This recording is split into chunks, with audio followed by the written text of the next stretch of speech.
Hello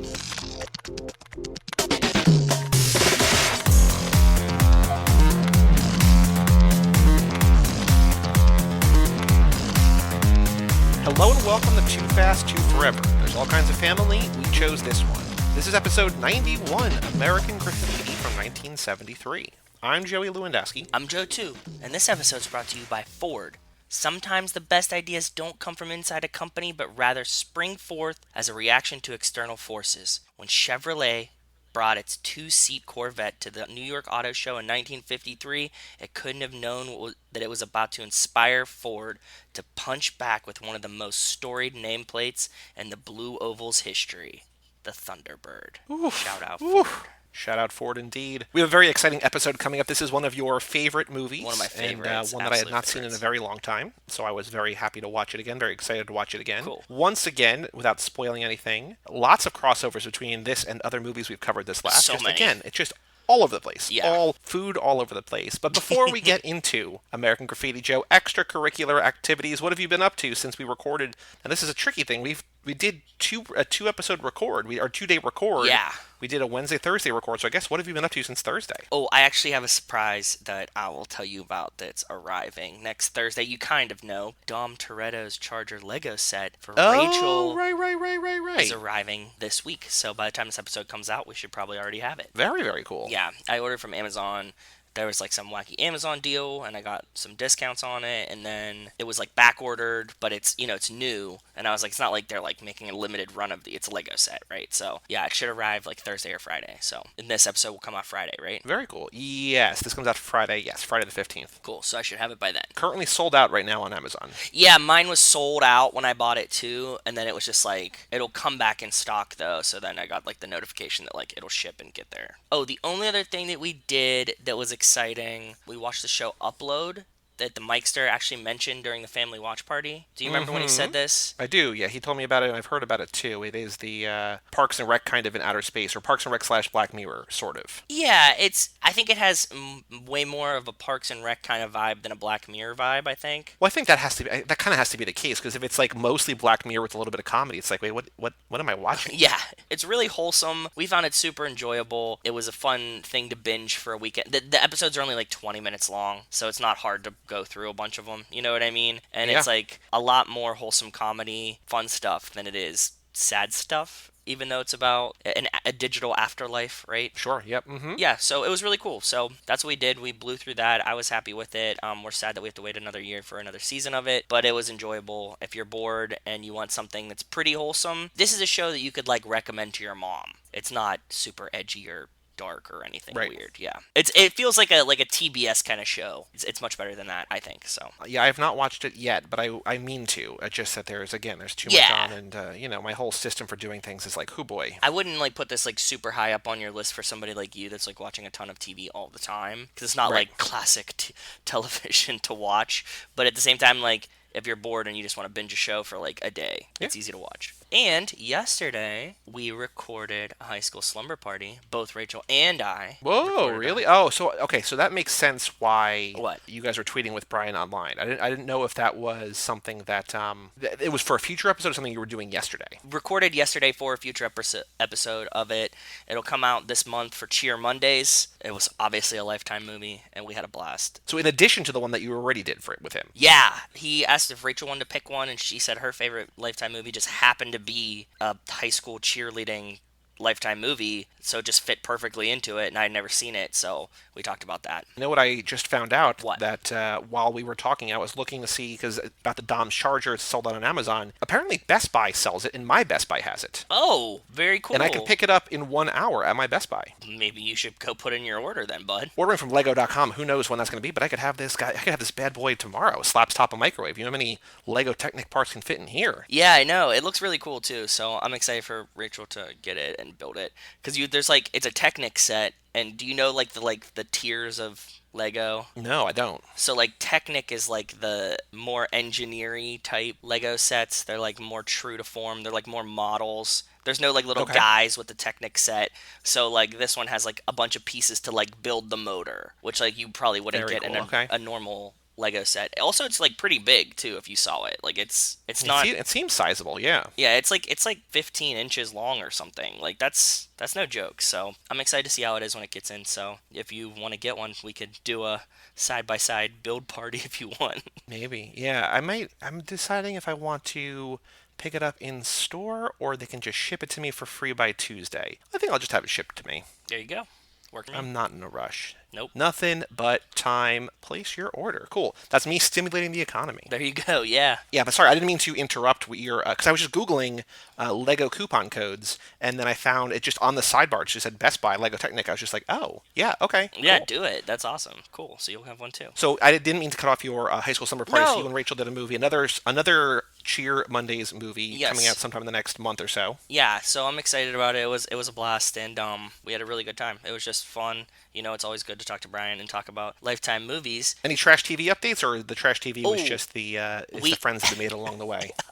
we've been crushing trash TV, obviously, right? Also, I want you to know that I don't care, but our listeners seem to care, and that's the only reason I keep asking about this. That's I fine. could not give a shit. I know you couldn't. I know you could, but I'll tell you. So we've been blowing through like a ton of trash TV, and like we watch like all the famous one, like well, I mean like the ones that like people follow. So we started this new this new one the other day because we're like just pretty much out of them, right? We're getting to the dregs, bud, to deep dark places. So we started watching this show. It's on TLC. It's called Spouse House. What do you think this show is about? Because you're right. Spouse house. So like, there's trading wives or wife swap or whatever, right? Yeah, I'm. it's a swingers house. You're right. Spouse Exactly. house. No. Is it? No, No. no, no. Spouse house. I'm guessing. Oh boy. It's as obvious as you think it is. Well, I just think that there's a bunch of couples living in a house. No, it's a bunch of singles go to this house and they can't leave until they're engaged. So it's kind of Ugh. like Love is Blind, but even worse than that. And these are people, Awful. and the people that they picked for this all seem like they were rejected from The Bachelor, rejected from Love is Blind, and this is like the third tier of contestants for one of these shows. That's how bad it is. Like they're all like a little awkward and they're all like a little weird. They're like mid 30s and they like pick people that are like want to get married tomorrow. So these boy. people are yeah, it's as bad as you think it is. I can't recommend it to anyone. It's not good. It was enjoyable for me. It's something that I like having on in the background. Like I can't even look at it. And then like some new people came up and Rachel and I looked at each other and we were like, where did that chick come from? And we neither of us had any idea. But like if you don't get engaged, so like every 3 days they like let somebody try to get. They're like, is anybody gonna get engaged? And they're like, no, like we don't have anybody to propose to. And they're like, okay, cool, so we're getting rid of two of you, and they just get rid of two of them. It's like the weirdest thing, and they use like proposal to mean like try to date. So they're like, yeah, like we're just gonna propose to you, and they like all have diamond rings and stuff. That's my trash TV update. That's what I've been watching. Don't watch it. It's not good. I figure at some point you guys are gonna have to go back in time. So like, one thing I was hearing about that I didn't even think about because I don't watch the shows, but in quarantine, in social distancing, soap operas are gonna like basically break like a 50 or 60 or 70 year on TV streak because like they can't make new episodes. Yeah. So those shows are not meant to be like, you're not supposed to binge those. That's It's like what makes just me watch a day. frustrated. I agree. Yeah, you just like pick up anywhere and you just Yeah. like, jump in. Yeah, But I feel like that's the ultimate trash TV. Just like, okay, Rachel, we're going back to 1955, Days of Our Lives, episode one. Like, here we go. We got 2,500 episodes. It's going to be the same thing. Like, because you're already watching the same thing after hour, right? So, Yeah, exactly. I was thinking about it. I've actually looked that up before. My one friend was asking me about that. He was like, "Do you watch soap operas?" Because like we were talking about You Are My Lifespan and stuff like this, and I was like, "Yeah, like I knew like my aunts did, but like I never watched them." And I was like, "I'd want to start from the beginning." He's like, "That's not the point of it. Like the Right. point is that you just start anywhere, and it's the same story on loop, right?" So My grandma used to love them, when she was alive and when we would go down for like Thanksgiving or whatever, just on the weekends. Yeah. Or not, no, I guess not on the weekends, but like when we would go down there, I guess in the summer, right, when they're Yeah. on during the day, and she would watch them. She would, her stories. She would say. Stories, So there was like yeah. a couple. I think she watched like two, maybe one on one channel, one on another channel or something. But yeah, I don't know. I love them. If you look online, though, I did try to when I was researching this part of it, I looked up like top 10 like best moments. I know that we talk about Fast and the Furious, so we talk about like Too Fast, and we're like Brian mailed in a lot of these lines. They do everything on the soap operas in one take. There's like no even hiding it. Like whatever line they delivered, they just like keep going. With that in mind, like, these actors are great in that they're able to memorize Oh, hundreds yeah. of pages of scripts, and like it's good enough to be like, yeah, we're going. Like, it's not the best acting, but like the amount of work they're doing Yeah. Like they're shooting more than one episode a day, I think, They're like generally ultra speaking. marathon runners of actors, right? Like it It's might not be the incredible. prettiest, but like they're doing the most. So that's what I was laughing about because like you see them and they're just like their emotions are really wrong delivering some lines sometimes, and they just like go with it. I'm like, you guys didn't stop and like They literally don't have time to stop. yeah, you're like vaguely excited about this death or something, and it's like that's not what this was. It seemed like They are the opposite of Dominic Toretto. They have anything but time. anything but time. Perfect. Yeah. So I yesterday I watched all of season 2 of Rick and Morty, and I do want Nice. to correct what I said to you. I stand by my whole it's really fast, but I think they sort of abandoned that conceit in the first season. This is just sort of regular comedy, quick Okay. joke, joke, joke. I think that they did a lot less of what they did in the first season, where it's just like crazy thing happens to start the episode. Now here's the actual Well, episode. you I know think they that maybe like did how it it worked. once. That like you have infinite time to make the first season, right? And then it was so Yeah, good, well, yeah. and then everybody's like, bring it back, bring it back, bring it back. They're like, well, dude, it took us like 2 years or whatever to make the first season, and then like they're cutting the time down. Although, I mean, it did take, between the end two of the years, I second think. season, or the end of the first season and the beginning of the second season was like 15 months. And Yeah, then it was, almost 2 years. And then it was another more than 2 years, right? hmm So, like, it's, they're working hard. I mean, because they seem like they want to deliver a good product, right? Like yeah, the episodes are pretty consistently funny. There's not like any like real duds in Rick and Morty. Like there's some no, that are right. really funny. It's not like they're just cranking them out to generate. They're not soap operaing it. They're not trying to Yes. give you one every day. Correct. Exactly. And the my favorite episode in season 2 is one that I knew about, even like I didn't know what it was about, but I knew the title before I started watching it, which I think it's one of the all-time greats from What? what I understand. It's Total Recall. They have all these shape-shifting aliens who like Oh my incept good God. memories into your brain, and they just Mr. keep Poopy Butthole? expanding, whatever. Mr. Poopy Butthole, yeah. Yeah, that's a great episode. And what is he? Sleepy Jerry, Sleepy Gary. Sleepy Gary, Sleepy because it's Jerry and Sleepy Gary. Yeah, Yeah. Jerry and Sleepy Gary, and he falls in love with it. That is a great episode. I forget what episode was it. It might be the intergalactic cable one. Well, there's a second one. There's an intergalactic cable 2 or interdimensional cable 2 in season 2, which Okay. is not as good. Is it the first one that Jerry is like a movie star and Beth is a Yes. veterinarian? One of our favorite lines ever when they realize that they're like their best path is that they never met and they don't have kids, right? So like Morty and Summer are like disappointed, right? And Summer's like really taking it hard. And she like storms, like, oh, okay, fine. She's like, you know what? I'm just gonna move to Arizona and do something with turquoise. And like whenever we hear like we use that to describe so many people. Like my friends and I, like we're like, what are they doing? Like I don't know. They're just gonna move to Arizona and do something with turquoise. Like I Yeah. don't know what they're doing. It's like one of my favorite throwaway jokes in Rick and Morty. So you finish season 2. There was a show that Justin Roiland, who co-created this with Dan Harmon, because Dan Harmon came from like he made Community, right? Do you know the Oh history no, I of didn't this? know that. No. So Dan Harmon, who created Community, and then got kicked off of Community for like a whole bunch of dumb reasons, then he created the podcast Did he Harmontown. do something bad, or did he like it was a like political like? From what I remember, and might not be the exact story, might not even be the story at all. Like Chevy Chase had like because he was just an old, grumpy, kind of racist white guy, Yes. and on the show, and I think he like left some voicemail for Dan Harmon, who he played it on his podcast, and like the network was like, you can't do that, man. Like he just basically threw Chevy publicly under the bus. Oh, And so okay. they split ways. Like it wasn't like he didn't get like Me Too'd from Yeah, that's what I mean. Okay. But like no, it was more like he just like did things that were like you can't do that. He's So like, then he "You're not a left, and professional." Yeah. the show kind of fell off. But then he co-created Rick and Morty. But the guy he did it with, Justin Roiland, who also now created Solar Opposites, which is out on Hulu. Oh, it is. It's out. I'm gonna watch it too. Yeah, Okay, go ahead. I've heard not great things about it, Ugh. but it's fine. I mean, we have Rick and Morty, it's fine. But Yeah. before Rick and Morty, he created a show called House of Cosby's, which is 4 5-minute episodes, and it was on Internet One or Channel 101 on the internet, which is like this thing that Dan Harmon apparently used to. I got all this from my friend Bob. He told me about because Okay. he loves Rick and Morty, and so I'm again might be getting some of this wrong. But Dan Harmon used to have a thing on the internet called Channel 101, which is like animated shorts and other kind of weird shit. And so House of Cosby's was created by Justin Roiland. They would go on to co-create Rick and Morty. Okay. But it was just about this guy who loved Bill Cosby. This is pre Yeah. everything Cosby, right? I'm sure. And I mean, not pre, but pre us knowing about it. And he created this show where this guy loves Bill Cosby and creates a Cosby cloning machine, and he just keeps cloning Cosbys over and over again. It just has like a house full of Cosbys. But in the 4th episode, which turns out to be the final episode, because I think Cosby sent like a cease and desist, they're just like, "Ugh," there's basically the beginnings of interdimensional cable. Like they have like, Okay. here's a device that we can see everything, and they just show it, and like it's not funny, but like it's, see it's I mean, the it's kind of seeds of funny. it. Yeah. But yeah, it's the exact idea, but it's just like they just needed the Dan Harmon thing. Dan Harmon's one of the best TV writers working today. Like he's just one of the funniest guys, one of the most creative, whatever. So yeah, but it's interesting to see the That's four cool. episodes of that. Yeah, but what I did find out also is apparently AdultSwim.com has what my ultimate idea for. Remember what I was trying to do with my Christmas channel, which I'll explain in a Yes. second. They Yes. have that for Rick and Morty. Apparently,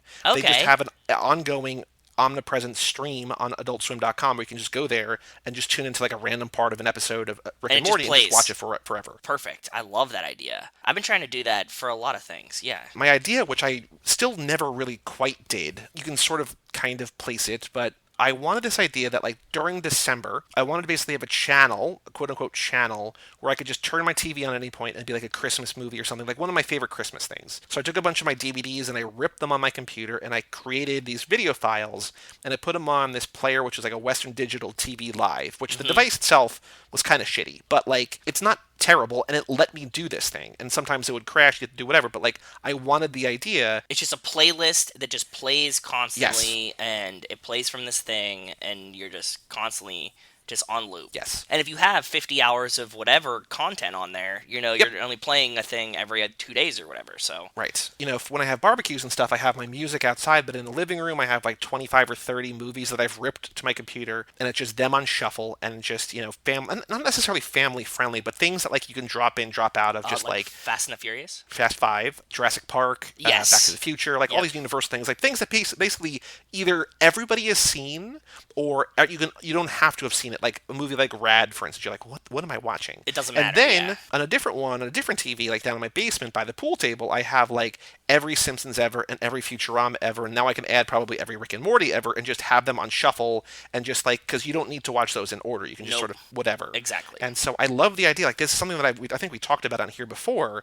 I want Netflix to have channels, right? Where it's just like Yep. cartoon channels or like 90s sitcoms or whatever. Where it's Or just why like can't you just pick and choose the things that you want from Netflix, right? exactly. Like all of Netflix stand up. You're just like add these 4 shows to a channel. I don't get Yeah. why it's not an option. It should be like the easiest coding ever, right? Like it's just like make one playlist. Especially now in the quarantine era. I mean, I know there's like Netflix Watch Party and stuff like that, like these third-party apps. But like, can you imagine how many people like they just had? Friends isn't there anymore, but like if they just had like a thing that was like Friends and 30 Rock and whatever, Oh like all the yeah. classic NBC sitcoms, and you and I are like separate, but we're both watching the same thing at the same time. Like it just feels like a no-brainer, like a slam dunk. But I don't know. Don't you think you'd get like a ton of more people subscribing? Like if Probably. you were like, "Hey grandma, like let's watch an episode of Friends." Like, you know what I mean? It's like a passive thing that you could be like texting each other or calling Or each at the other. very least, you would have fewer people canceling because that's the whole thing. It's like it's adding new subscribers, but making sure that other people don't cancel the subscription, right? And so, Yep. like, if you have more reason for people to go, you're not paying more to licensing, right? I don't think. I don't know No. how it works, but like, I don't.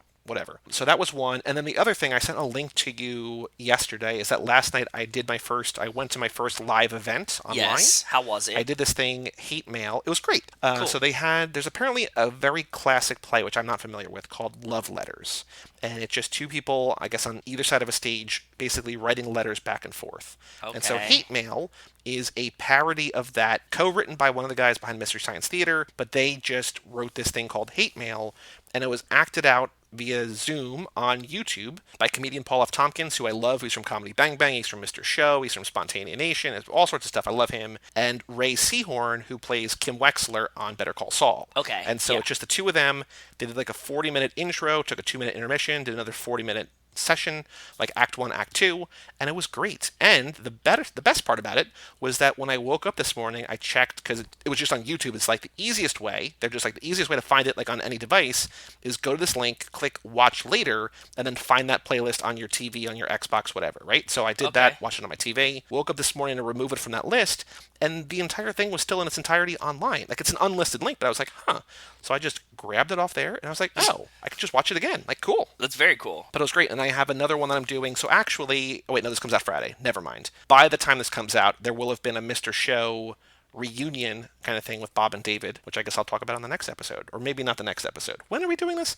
2 episodes from now, probably. Sounds good. Time. Who Flat knows? circle is a flat circle. We have a Patreon here on the show, toofast2forever.com. Shout out to Cassie Wilson. This list keeps getting longer and I love longer. it. I love it. Our Gallo 13, our Gallo Baker's Dozen. Shout out to Cassie Wilson, Jake Freer, Ben Milliman, Nick Burris, Alex Ellen, and Justin Kleinman, Brian Rodriguez of High School Slumber Party, Haley Gerbies, Wes Hampton, and Christian Larson. Thank you all so very much. Thank you for all supporting us at very, the $5 very much. level or above. Yes. If you want stickers, if you want handwritten notes, early access to episodes, Fast our Furious undying Minute level of document. affection, Minute Fast document. Furious Minute, the quiz, all of that, toofast2forever.com. Even $1 a month gets you all that fun stuff. Plus, become immortalized in the Gallo 24.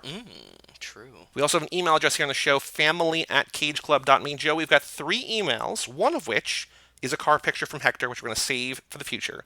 But we got 2 emails. Okay. First one from Justin Kleinman, subject line episode 87. Sidney Crosby episode. Which was, drumroll please, Dirty Mary, Crazy Larry. Okay. He says, fun time on the watch party again, glad I made it. I'm glad you made it too, bud. It was a good time. We loved it. Yeah. So you'll hear it. You probably did hear it. You heard it already. I was glowed about it. So I was just listening to Ben's email about HVAC work in people's houses, and you two were wondering about the commercial side. That's what I do, commercial and industrial HVAC. Okay, makes sense. To answer your question about how busy we are, the answer is that it is dead, which I was guessing was probably true, and you were like, no, there's still businesses, but I just figured most big places, like Google and Facebook have announced their people, they don't have to, but I think they can work from home for the rest of the year. So, oh, wow. Okay. Justin says, I think I'll be returning to work in a week or 2, but most of my coworkers are only working half weeks, and I work for one of the biggest HVAC companies in the state. Jeez, that's not He good. says our biggest customers are Medtronic, a lot of hospitals, and 3M. Our construction side did all the mechanicals for the Viking Stadium. Oh, cool. Very cool. The University of Minnesota Stadiums and the MN United Soccer Stadium. Oh, very cool. With all the buildings closed or just a few people in them, the demand isn't there. Plus, with no one knowing how bad the economy will get, businesses don't want to spend money on new projects or work. We'll see when it starts getting hot how things will change. Or very cold, and they have to fill the stadiums. Well, that sucks, bud. I'm sorry. I thought they would have been like, well, we still need heat or whatever, but he's right. If there's nobody in stadiums, I guess the hospitals are probably still cranking, though. If you have to monitor these, say, dozen huge things, and there's only 2 that you have to monitor instead, yeah. That's rough. I'm sorry, bud. He says, one last thing I wanted to share, the highlight of our quarantine. Our son Hank, who's 10, and side note, he does not write this, but side note, hates Spy Racers. Yeah, I know. I knew exactly who he was talking about. Started a band with a classmate 2 weeks before school was canceled. They've kept it going with daily video chats where they write and rehearse music. My son sings, plays bass and drums. And his Wow. friend sings, plays a uke, and is learning guitar. Wow. I found an app that works okay for recording, and they recorded their first song. I've attached a link to it. Just to be clear, I'm not asking to have it played or anything. I just want to share it with you because I'm proud of it. It's been a big part of our life during this time. Truly something special that I've gotten to be a part of with my son, and a bright spot in this dark time for us. Stay safe, Justin. That's a cool story, and send me the link. I'll listen to it for sure. That's really cool, and you could be a proud dad about that. I would be too. He's 10. Yeah, I that's still awesome. can't fucking play an instrument ever. I'm not inclined. There's a tool, Justin, and I don't know if this is the one that you've used. I don't know much about this. I just know that my boss had a call with their CEO this past week. Yeah. There's a thing called Endless Studio. It's endless.fm. So like endless S as in studio.fm.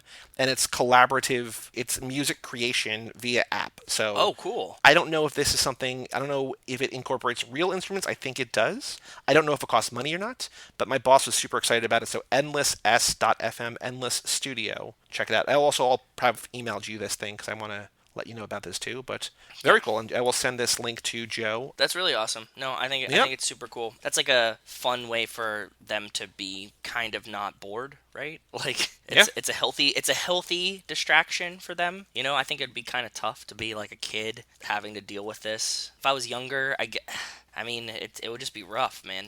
Just like everything stopped all of a sudden. You're like, what the fuck's going on here? Yeah. So thank you, Justin, for writing in. Our Thank you, last buddy. email today is also from Hector, because he sent in that car picture before. He says, Michael Bay in a Need for Speed production? He says, sup, What? Joey's, just listened to the Cannonball Run episode. Okay. When you all said that Need for Speed The Run was inspired by the Cannonball Run movie, it reminded me that Michael Bay helped in directing some set pieces in the game.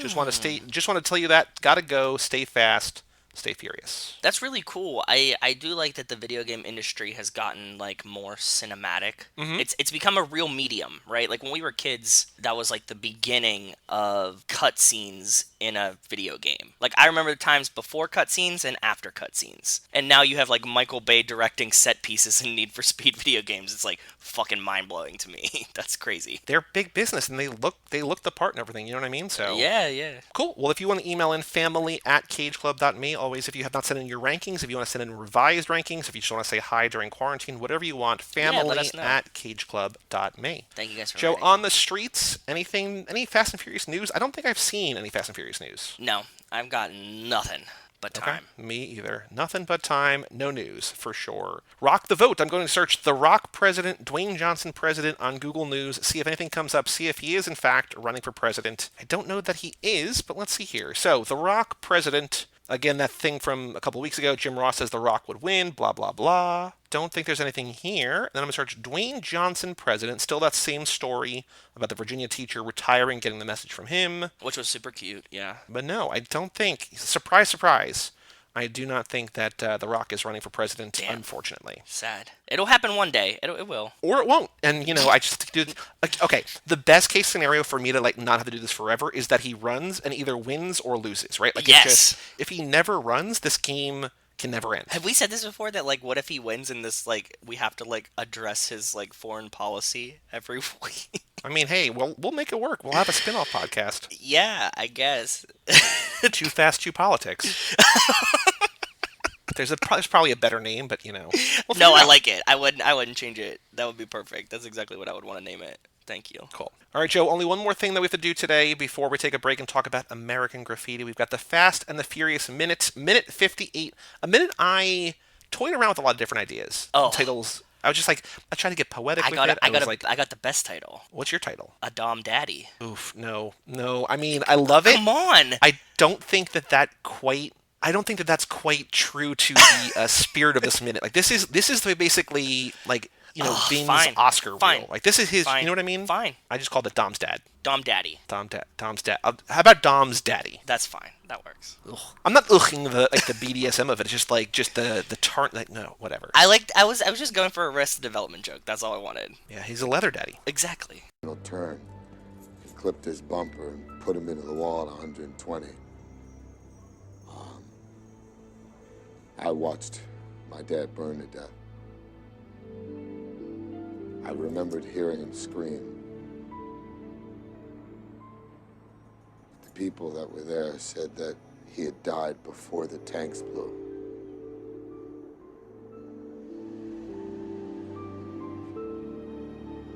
They said it was me who was screaming.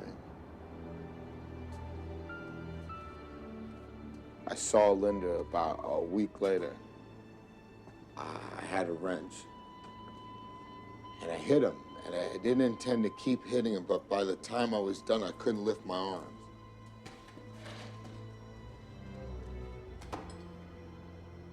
He's a janitor at a high school.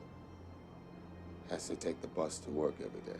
All right, Joe. So in this minute, as we just heard, Dom tells Brian the story of his dad and Kenny Linder. It is the easiest minute that I've had, I think, the entire movie in the 58 that we've done. It's one line of dialogue, basically. It's Dom, like a little monologue. Brian sits down. There's no new music. The music continues from the last minute. There's no new clothes. It's basically the camera following Dom around the garage as he tells the story about how his dad died. Yeah, it's heavy. We talked about Kenny Linder a couple of minutes ago when Tanner shows in the pictures. We talked about Kenny Linder last minute when Dom starts his conversation. But now we know who Kenny Linder is, right? We know that Kenny Linder tried to go inside, clip the bumper, sent Dom Daddy, into the wall at 120. Dom's dad died. He thought he was screaming, but it was actually Dom screaming, right? Yes. Then he goes and finds Kenny Linder and beats the shit out of him. Kenny Linder is a janitor at a high school. And I was like, A, we know that because we've seen this movie a whole bunch of times, but B, that sucks. Like, that's terrible. And I think Dom feels regret here, feels remorse. He was just like that animalistic And he has to take the overtone, bus to right? work because he Yeah. can't drive. The third thing, like, C, I was just like, is this an episode of High School Slumber Party? What? I feel like we need Brian here because if Kenny Linder is a janitor at a high school, If anybody would know Kenny Linder as a janitor, it will be Brian Rodriguez of High School Slumber Party. All right, cool. Well, let's get Brian on the phone. Let's see if Brian's available. Okay, call Brian. Oh, wait, no, I got a better idea. Let's fire up God's Eye. Let's see where Brian's at. Yeah. Tap, tap, tap, tap, tap, tap, tap, tap, tap, tap, tap, tap, tap. Hack, hack, Tap, hack. tap, tap, tap, tap, tap, hack, hack, hack, hack. One thing I can guarantee, no one's ready for this. Oh, I got him. Good. It looks like he's on Discord right now. Oh, shit. Brian, are you there? Hello, hi. Oh, God's Eye. Were you works in the without shower? without Are you without a okay? flaw. Yeah, just hopped out of the shower, actually. Oh, I God. was We saw. curious. I mean, we definitely saw, but Well, welcome. You are the first guest we've ever had and may ever have for the Fast and Furious Minutes. This is something that literally 5 minutes before Joe and I were going to record, I was just like, hey, we God's Eyed you. I said, are you available? You said yes, and here you are. A lot of connections. I mean, I don't blame you for calling in an expert on this one.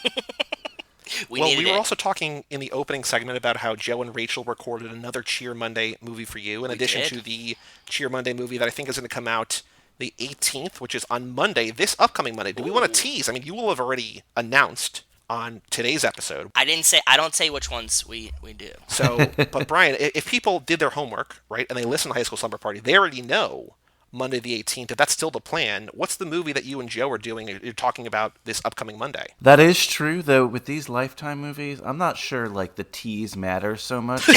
I imagine most of our audience has to go out and see it. Sure. But the film is, for the homework doers out there, it is Identity Theft of a Cheerleader. Wonderful. Joey, are you familiar with that one? I mean, I've seen every Lifetime movie. Actually, we talk about every episode. We talk about trash TV. I always ask Joe for a trash TV update, and Yes. I said in this episode, I'm like, I don't give a shit. Like, I don't care what you like. I just I listen, but I don't listen. And it's the same thing here. It's just like, oh yeah, like you can talk about Lifetime movies all day. I'm gonna enjoy your episode a lot. It's not gonna stay in my brain. No. tell Bolt you that doesn't stay much. in the brain of people that actually watch Lifetime movies. either, so- Exactly. Now, I wouldn't say this on my show, but I'll say this here. I think they're some of the most listenable episodes without having to watch the movie. You should watch the movie, but Yes. but I think they're entertaining without it because there's so many other layers when we talk about a Lifetime movie. Very It's true. like a 7-layer bean dip. Yeah, it is. It is the 7-layer bean dip of films. I agree. That perfectly describes it. But yeah, so I mean, I was just on your podcast in an intro segment a week ago today, talking to you about some other things. We figured we'd call you in here. Now, a question for you: have there been high school movies either that you've covered or that you plan to cover that you know about high school janitors? I know one. I don't know. Okay, so the janitor is actually a reoccurring character in a lot of 80s high school films. Okay. Off the top of my head, one of the Hudson Five, Hiding Out. Very obscure film, but the John Cryer character hangs out with the janitor in that film. Okay. Is there a janitor in the Breakfast Club? Yeah, okay, so that's the biggest one. Good call. Okay. Yeah, he's a big character in that. I forgot his name. Carl. Carl's his name. Big character there. I haven't Not seen Kenny one that's- Linder. Not Kenny Linder, no. Okay. I haven't seen one that focuses just on the janitor. Though you did, though. You guys are forgetting the most obvious one, and we even talked about it yesterday, Brian. Step Up Oh, is the most right. obvious Oh, yeah. janitor-focused high school oh movie. yes. Channing the Good janitor. call. Wow. Good Yes. call. Wow. Wow, Absolutely, all the world's man. coming together today. I love it. Seriously. Perfect. I will also say that I think later this year there is a Netflix movie coming out directed by Charlie Kaufman, written and directed by Charlie Kaufman, who I think all three of us love. It stars Jesse Plemons, who is nephew Todd, I think, Yes. on Breaking Bad. Yeah. And he's also in Game Night, which is hilarious. Stars him and Jesse Buckley. I'm Thinking of Ending Things, which is this great book that I love. I read twice, written by Ian Holm, I think, and I'll look that up. It's not about high schoolers, but I think the climax of the book at least takes place in a high school, and it's there's a janitor kind of something involved too. So not exactly this, but like adjacent. It's close. I'll let it count. I'll pass it. Yeah, I mean, that counts. Well, we'll see. We'll see how much, because, films and books could differ. Maybe it will be more high school focused. Who knows? But that sounds cool. We've talked about Jesse Plemons a lot, too, on another show I do on this network. P.S. I Love Hoffman, because he's in The Master, and I think he's in another Hoffman film. That's right. Oh, I forgot that he's in The Master. That's absolutely right. Also, as a correction, Ian Holm is an actor from Lord of the Rings. I and was such, going to and say, I'm Ian like, whoa, he's a Reed- writer, too? Ian Reed is the writer. Okay. Gotcha. Back to the minute for a second. So I guess there's no Kenny Linder high school movie as far as you can tell. No, I was going to say, though, again, I don't think it's fair, but that's certainly like the reputation that the word like janitor has, right? Like once you're one of those, you're not the main character. character. Like you Well, Yeah. I guess it's a college. I was going to say, because Good Will Hunting is essentially about a janitor, too, and that's not a high school movie. That's a true. college movie. yeah, but it's about him kind of escaping being a janitor. Like True. he's Yeah. quote unquote better than that, you know. There's It's there's a negative connotation there for sure. Absolutely. That's what I was looking for. So when things happen to Kenny in the Fast and Furious series, I think on the most realistic level, he's even removed as being the main character in his own story. Now he's certainly, they're saying it in a condescending way here. Now he's a janitor at a school and he's got to take the bus to work, right? So it's no surprise that there's not a lot of like janitor focused films, because that's just traditionally been, oh, this is the other guy here. Yeah. Well, you know what we need? You are a writer. You're a storyteller. You're a high school film expert. We need fanfic of Kenny Linder's life. I was going to ask Oh. Brian. I was going to ask Brian a similar question. Can you think of a movie that possibly Kenny Linder was the janitor in? Is there one You know that there's what? like Do you have one? Are you like? Is this a quiz that you know the answer to? No, Or are you no, just I trying don't. To, a I was conversation looking for starter? Okay. ideas. Yeah, I was looking for ideas from you guys. Is there like a janitor who looks like maybe a little disheveled? Is kind of like timid because he maybe got beaten with a wrench once or twice. I mean, I think to Brian's point, that kind of feels like all like stereotypical janitor in movies, right? Yeah. But I guess I have to throw a question back to you. What? Why do you think he's a janitor? Is it because, like, I don't want to get too dark here, but like, does he have a physical deformity because That's of what I Dom think. now? I think that's what Is it they're a hinting mental at. deformity? Is he a night janitor? Do you mean? Yeah, I don't know. You know, like, I don't want to get too dark here, but it's. But yeah, I think that they're saying because we saw the pictures of Kenny Linder's face. Dom definitely hit him in the face a bunch. I think that he definitely disabled him, right? Like he did some permanent damage. But I wonder if it's like something where he's, maybe not as cognitive as he used to be, or he has like one eye. Because I know we see the picture, but that's like, it seems like it's a right after picture, right? It is. It's not like now. Yeah. Yeah, so it's hard to say because I don't know exactly what the dude looks like, is acting like, because I guess in high school movies there are a couple different kinds of janitors. One of them is the like really witty janitor who's like wise behind his, not Yes. really wise behind his years, but you know what I mean. He's just like Yeah. a wise guy who knows the ins and outs of the school, and I don't know if that's a Kenny Linder. No, I don't think so. Don't think so, right? So No. I hate to say it, but probably like a horror movie, right? Yeah. Where he kills people with a wrench, Ooh, right? yeah. Ones that look like Man. Dom. Ones that have fast cars. Oh. So it's like Wrong Turn. That's a horror franchise, right? Wrong Yeah. Turn. Well, so Joe, I know that you took a lot of notes about a lot of the signs and everything. What I first want to bring up here, though, is I put a picture here. We see Brian sit down toward the end of the story. Like he's basically just like, shit's getting heavy. I need to sit down. But at this desk, first of all, behind him, Toretto jacket. Joe, I'm going to stop lusting over that Drive jacket. The Scorpion jacket's done to me. I want a Toretto jacket. That's what Toretto that's my number racing one note. jacket. It's Looks fucking awesome. awesome. But I've got questions here. What? There's a framed photograph on the desk, and then there's pictures behind Brian of just dudes in front of cars on the wall. Yes. And I'm sure that they're just props of like whatever was in the garage or whatever, but like There's a wedding and there's photo, also pictures above, behind the trophies. More trophies, Joe, by the way, more trophies. Yes. And there's a picture behind the books, the Chilton books at the top. But like, is this Dom's dad? I think that's Dom Daddy. Yeah. I Googled, once again, I couldn't find out who Kenny Linder was. I didn't even know how to begin. I was just like, framed photograph, garage, The Fast and the Furious, and people were like, and Google was basically like, hey, do you want this 8x10 of sexy Vin Diesel? I was like, no, I don't. I mean, I do, but I don't. But like, I want to find out who the actor is. Like, who is this person? If it's just somebody on set, if it's just a photo that was there. But I guess we're supposed to believe... Honestly, one of them that's like over here, like this guy in the hat, kind of looks like Craig Lieberman, which would make sense, right? When I saw that one, I was like, I bet these are guys that like provided the cars. Like, you could think that if it's Dom's dad on the garage, or Dom's dad in a photograph on the desk, the 8x10, the pictures behind Brian could be kind of like his stock car pit crew, kind of, right? Yeah, like the guy, from the Ford v Ferrari, and just like, it could be Craig Lieberman, but he could be embodying the role of like tire, engine, gasoline, whatever guy. Yes, yeah.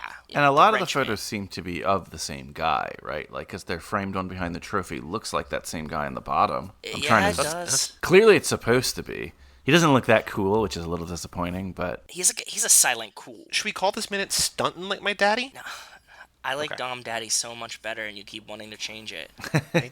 Just because this is eventually going to become a book that we self-publish and try to sell on Amazon, and forever we are going to be tied to Dom Daddy. I mean, it's 1 minute of 100 and whatever, right? Like, I guess. yeah. Do you think that Dom takes on the daddy role, right? Like it's he's head of the family. So He is. He's for sure the dad, yeah. so yeah, he's a daddy Dom. So I mean, you can't get around it. It's what's happening. It's true. But the minute's not like I'm not naming the minute after Dom Daddy, Daddy Dom. I'm talking about Dom's daddy. Yeah, that's what we said, Dom Daddy. Yeah, but it's a continuation. Like his father might not be in his life, but he's absorbed the role as the daddy Dom. So I don't know. Yeah. It's not my segment. It's yours. So Well, Joe, what else did you notice? Because you have links here that I did, to your point, did not click on. I don't know what these links are. So why don't you hit us with some of these cool things? Okay, the Chilton books, you can still buy them. I linked to What are they? General Mechanic Guides, mechanic manuals. Okay. And you get them for like the year.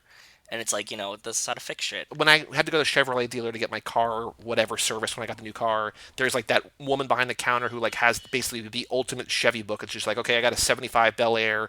I need this part. And she like looks through that and like, that's this kind of book? I think that it's more of like a Mona Lisa Vito type registry of like, this is what you Okay. set the timing to in this car and Over stuff Tap like Dead Center. Yeah. Yes.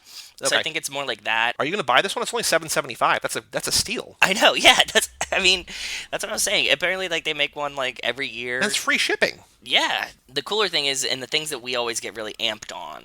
Oh, at wow. least Okay. I saw the second link. Yeah. the thing that I always get really amped on, and you seem to get really amped on too, Mm-hmm. I found the poster behind Brian here that says December 1st and 2nd, 1972, the last drag race. I found you can buy the NHRA t-shirt that is for Lion's Drag Strip that has the exact same logo on it, and you can get this t-shirt made. I think it's like the coolest shit ever.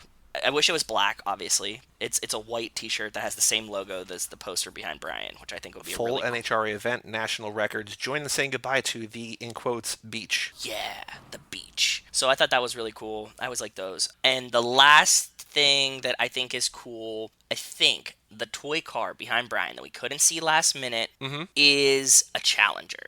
I think it's a Challenger. I mean, of course it is. If it's on the Charger, it's a Challenger, right? That's what I That's thought, just what we too. learned. Yeah, so I need somebody with, like, Wow. a little bit more eagle eyes to take a look at it, too. But I think it's a Challenger. But right before the 70s, it would make sense. It fits the timeline, fits the vibes. And my favorite part about this is that the link you put in there is a Bing link, because this is a Bing household. Like, this is, as much as you love yeah. Google, this is a Bing household. Yeah, it is. Yeah, sorry, I use Bing. I like the airline miles. I got the rest of the shots of the license plate wall that I didn't get last time because they, like, Cool. finally panned. So that's all the cool stuff that I got for the minute this time. The fast connection that we have in this minute is that in Fast 5, when there's the Dom and Hobbs battle right in the garage, Yes. and they tackle through walls and tackle through windows and everything, and then Dom picks up the wrench, like that's a flashback essentially to this story and the Dom obliterating Kenny Linder. So like, Yeah. future fast connection for sure there. Definitely. But now the difficult part, trivia question. I don't know, like what? I mean, I guess it's got to be about Kenny Linder. I mean, we could What's do, Kenny Linder's profession? Yeah, or do we want to say like what's Kenny Linder? Like what's the name? What's the name of the man No. who Dom beat? No, because we already have Kenny Linder question earlier that names him. Do we? It was how many photos of Kenny Linder does he show Brian? Oh right, yeah. Okay, that's good. So Current profession. Current. Yeah, I was gonna say you have to say current. gas station attendant, Oh, good one. janitor. Brian, do you have any? I mean, you're a guest here. Do you want to come up with a job title? How many do you have? Because We usually do 4. We have 2 so far, but we could do at least 2 more. you have to do race car driver because there's gonna be some idiot who not gonna hear the whole questions because they race car driver and it's like no current. You know. Good job. Good job. Yeah. See, this is a high school man right here. He knows how to do it. I know my quizzes. Yeah, you do, for sure. And we need 1 more. I was going to say, like, member of a pit crew. Okay, pick remember, sure. Yeah. Joe, any other thoughts about this minute before we take a break? Oh, actually, yeah. So let's wrap up the minute first, and I have another question for Brian. But any other thoughts about this minute? No, I think this is a good one, though. Well, Brian, I mean, this is the first minute that you have watched along with us. I mean, I know you listen to the podcast, you support the podcast on Patreon, and by the way, you have started a domino effect of patron support. Yeah, which, thank you. Honestly. thank you for that. Really? Yeah. That's just how I roll, I guess. Clearly. You brought Make friends things along. Those popular. muscles. Yeah, for sure. But any other thoughts from you, Brian, about this minute? I think, and and you guys have touched on this a little bit, but I think that this is, again, Vin Diesel's at a crossroads here. We know what he's going to become. We know what he wants to become. But when this film came out, it was still like, oh, Vin Diesel, Spielberg says this guy's going to be the next big director. There was a good chunk of people thinking like this guy could make Oscar movies and stuff. You mentioned they were right. This is kind of, though, a clip that, like, really reflects that here.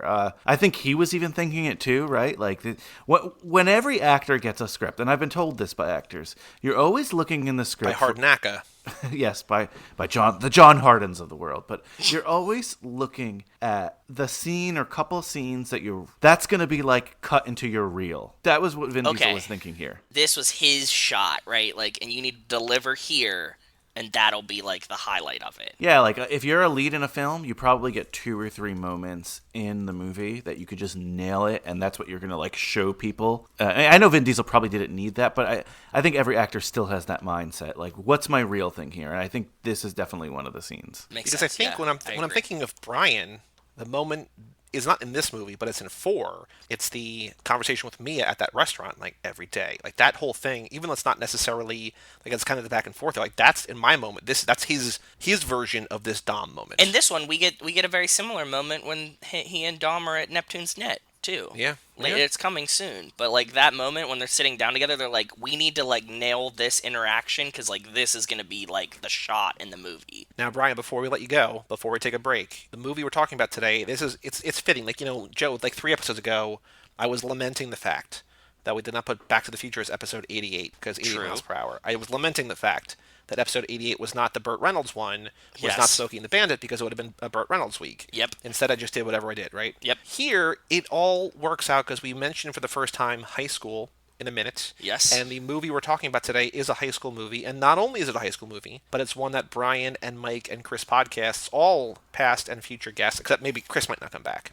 I mean, we love Chris, but I don't think he's going to sit through another Fast and Furious movie for us. I don't Who think knows? so. Maybe. We're talking about American Graffiti, and it's one that Brian covered on his podcast last fall in a 2-part, super-sized episode. So now, Brian, before we have our conversation, me and Joe, what do we need to know? Like, where should we, if you're developing a lesson plan for us, teach us, Mr. Teacher. The best way I can sum it up is basically, again, I don't want to steal too much of your thunder for later, of course, but this is basically if anyone ever wants to diss George Lucas and be like, the guy can't make movies, he got lucky with Star Wars, watch the prequels. Right. This is the movie you watch and you're like, holy shit, he can do things. It was done on a dare, essentially, by Francis Ford Coppola. I didn't know that. Like, yeah, he was like, dude, THX, people aren't going to watch that. Can you make like a mainstream movie that people are going to like? And Lucas is like, okay, fine. And he makes American Graffiti. Damn. This is the Kanye Otis story of movies right here. Essentially, yeah. He was like, you can't make beats anymore. And he's like, well, fine, listen to this one. And it's like, that's exactly what happened. Wow. Yeah, and it was actually the first time I watched it. Oh, really? Just recently? Well, no, that was like last November. So that's what I mean, but yes. still, that's recent. That's more recent than like, wow. Yeah, okay, cool. And it was a 2-parter. It actually came out my wedding weekend, I believe, and then the second episode was Thanksgiving weekend. We had recorded it early on, but I was so, we had recorded a couple months before that, but I was so excited for that one, and it was one of my favorite episodes by far. The cars, the music. Oh, yeah. Yeah, I mean, again, I'm not going to steal too much from your episode, but I could talk about American Graffiti forever. It's definitely one of the best films that we've covered on High School Slumber Party that I've watched. Same. It's still one of my favorites today. I don't know what you're doing. If you want to join us for the full episode, you're welcome if you want to. I don't know if you got things to do or not, but if you want to stick around, you can stick around. Let's see, what time is it? How long do these usually run? We'll probably record for another 45 to an hour. I can do that. Hey, if I got a jet, I'll let you know. Before we take a break, I do want to make a point about you saying about the George Lucas and about him making Star Wars. Like I kind of, when I was watching this movie, I had that pang of regret that not that Star Wars is something to like be like woeful over, it feels like he fell into that Star Wars hole forever, to the same point where like James Cameron makes like some of the best action movies of all time, and now all he wants to do is make Avatar movies. And it's like, yeah, like it's You're not pigeonholed. bad, but like do something else, man. Yeah. I'm sad that we haven't seen more George Lucas films like this, right? Yeah. Like, whew. Because he's only really done, well, I think, as far as I can tell, 6 movies, and 4 of them are Star Wars. And it's this and THX. It's just like, oh, okay. Okay, I don't want to steal the thunder because now I've earned my invite, so that's cool. I've got my pass. Oh, I love it. I was hoping that would happen. Let's pump the brakes on the conversation for a second. Let's take a break. Okay. Let's hear another word from our sponsor and come back and talk about American Graffiti.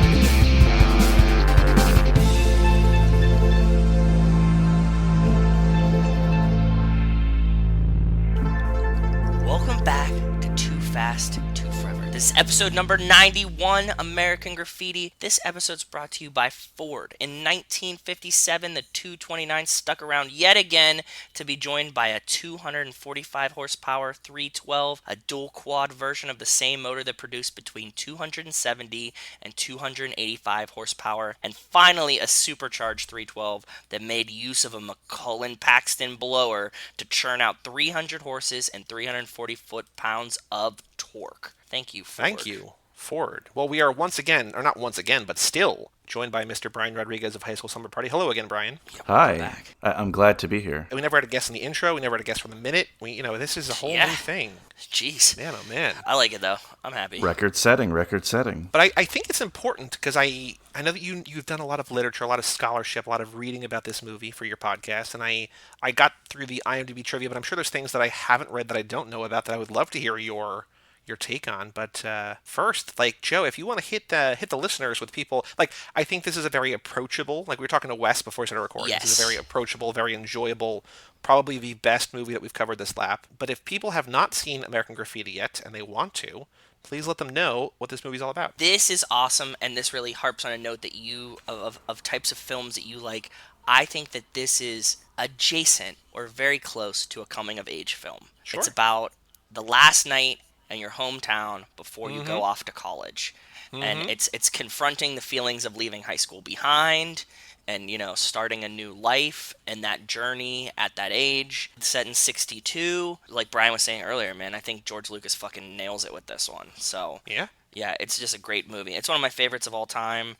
It's a movie that I've gotten into, no surprise here, but a movie that I've gotten into a fight with Rachel about because she did not find it as enjoyable as I did the first time we tried to watch it together. Did you make her watch it this weekend as well? Did she have a different opinion today? I don't know. I actually didn't ask her about it. She seemed to be giggling this time, so. Okay. It was better this time, she says. It was more well received. Yeah, cool. for Now, sure. Joe, do you have a favorite character in this? Because apparently, and this is a trivia that I grabbed, that a lot of the characters in here are George Lucas at different stages in his career, or different stages in his life. Oh, that's so cool. I don't really think that I can have a favorite character. I think that I'd have to pick two duos. Like a story, maybe? 2 duos. I think my favorites are Terry and Deb. They're hilarious. I just like the dynamic of, like, him trying to be so cool for her and just, like, being such a dunce the whole time. Yep. But her still enjoying it, like, the purity of her just, like, loving it anyways. And I love the dynamic of Milner and Carol, too. Oh, of course. I think it's, like, just, like, the funniest thing ever, right?